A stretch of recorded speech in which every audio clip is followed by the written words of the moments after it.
Hey, this is Kojo Raps on TV. I'm here with John David Jackson, famed trainer from Clarissa Shields, the infamous Kovalev, and he's now in Saudi Arabia working with Majidov.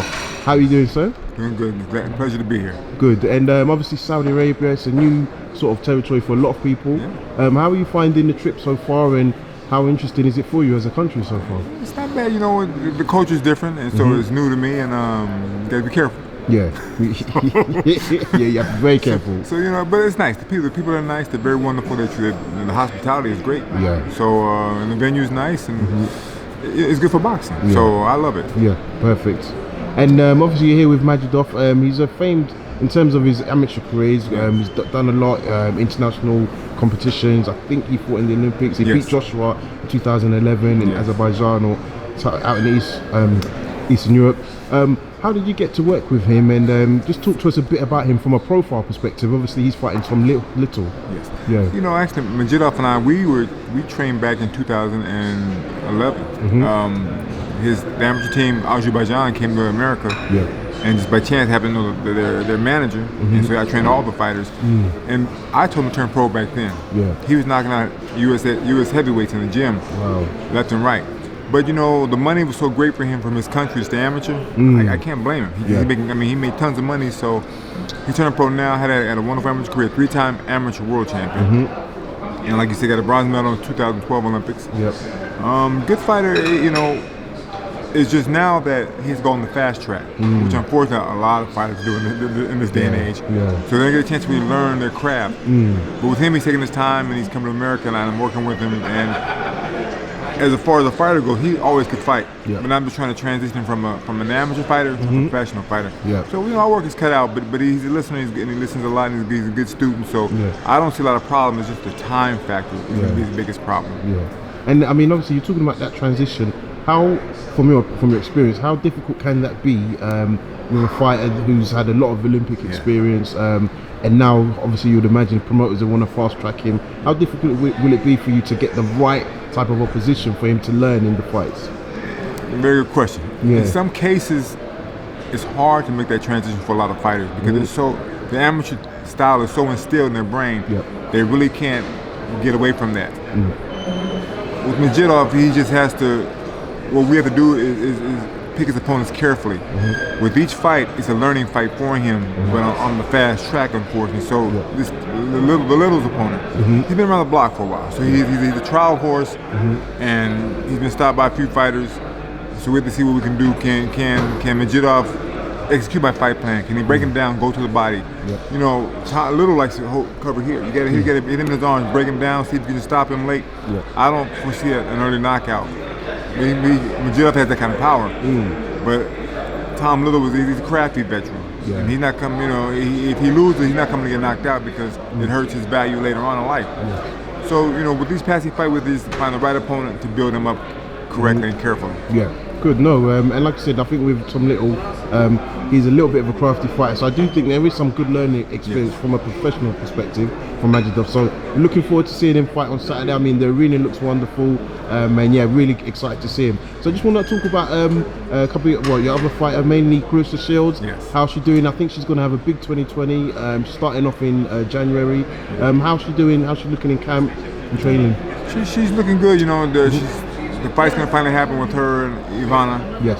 I can't pronounce her last name. Maybe. Okay, so having or something like that. Anyway, I'm looking for a knockout. I told Clarissa 2019, 2020, let's get these knockouts. Let's get this fight going and set it off. She has good power. She's sitting down her shots more. She's being more deliberate. She's not just rushing her shots. So you know, with this fight here, I'm looking for a knockout or a stoppage. In a good fashion, and after that, then the sky's the limit. Like you said, she has a couple good fights. There's a young lady named Marshall that beat in the amateurs. The only person ever beat her.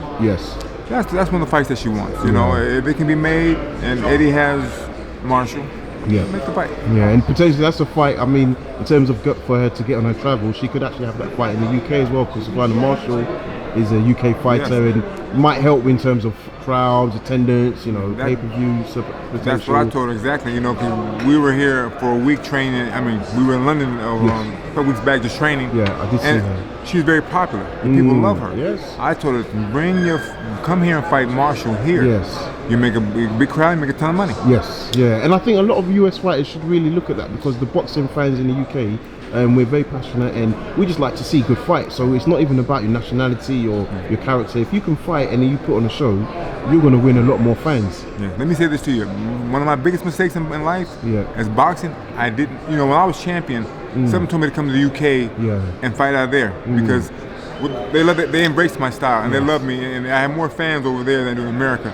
And I should have done. My mindset said, you know what, go there. Probably get with Barry Hearns back then. A lot of other guys, like, you know, Warren, Frank Warren. But I just didn't listen to my instinct, and I should have. Matter of fact, for the first time I met Barry Hearns this morning, and we talked. He'd have loved to have had me back then. I could have made a lot of money, but you know, like you said, a lot of American fighters should open the horizon and come over there, because the fans love boxing. Yeah, exactly. But I think the good thing in what you've just said there is that actually when you're advising your fighters, you're telling them, look, get that experience, because I think the worst thing would be for you to, like you said, maybe think I should have done it, but you don't want anyone else to do it, because you may be scared of the glory. But so at least you want your fights to get the best glory. So that's a great thing. And I want to ask you the last question. The reason we're here is obviously for the rematch, Joshua versus Ruiz. From what you've seen so far, how do you see this fight potentially playing out? Man, I love your question, but I love it. Listen, thank you. The thing with this fight here, I would say, everyone asked me who should win. I said, well, Joshua really should win. Yeah. He's a better all-around fighter. More, you know, a little bit better skill, physically better. But mentally, that's the problem. To me, it depends on what Joshua shows up. You know, can he overcome the setback that he had with Ruiz? See, and I tell, from Ruiz's perspective, I just say, listen, you tell Joshua, fooled you once, shame on them. You fooled Joshua twice, shame on Joshua. Joshua has all the pressure's on him. If Ruiz loses, he didn't lose. Guess what? He made a ton of money in the second fight. He hit the lottery. He's good. If he wins the fight, there's bigger paydays for him. All the pressure's on Joshua. So it depends on how Joshua handles it. You know, to pick a winner is kind of tough, but I would say I'm going with Joshua. But he has to be on top of his game. He can't, you know, have a setback mentally, or he's in trouble. And I think a lot of people were sort of 50-50.